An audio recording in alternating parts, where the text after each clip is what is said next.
بسم اللہ الرحمن الرحیم۔ السلام علیکم۔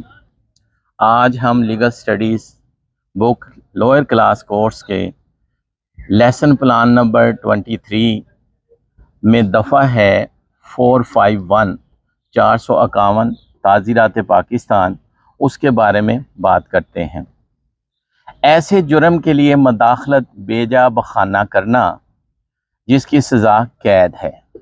آئی ریپیٹ، ایسے جرم کے لیے مداخلت بیجا بخانہ کرنا جس کی سزا قید ہے۔ جو کوئی ایسے جرم کے ارتکاب کے لیے جو قید سے قابل سزا ہے مداخلت بیجا بخانہ کرے۔ مداخلت بیجا بخانہ کیا ہوتا ہے؟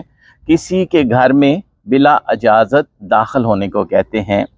مداخلت بیجا بخانہ کا مرتکب ہو تو اس کو دونوں قسموں میں سے کسی قسم کی قید کی سزا دی جائے گی، جس کی میعاد 2 برس تک ہو سکتی ہے اور وہ جرمانے کا بھی مستوجب ہوگا۔ اور اگر وہ جرم جس کے ارتکاب کی نیت سرقہ پر ہو تو قید کی میعاد 7 برس تک بڑھائی جا سکتی ہے۔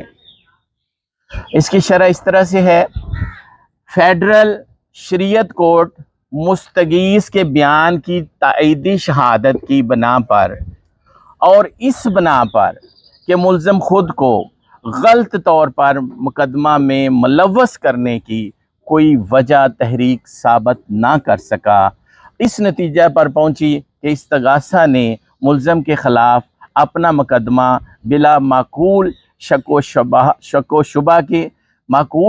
شبہ کے ثابت کر دیا ہے۔ ان حالات میں ملزم کی سزا یابی کو برقرار رکھا جائے گا۔ یہ تھی تعزیرات پاکستان کی دفعہ 451۔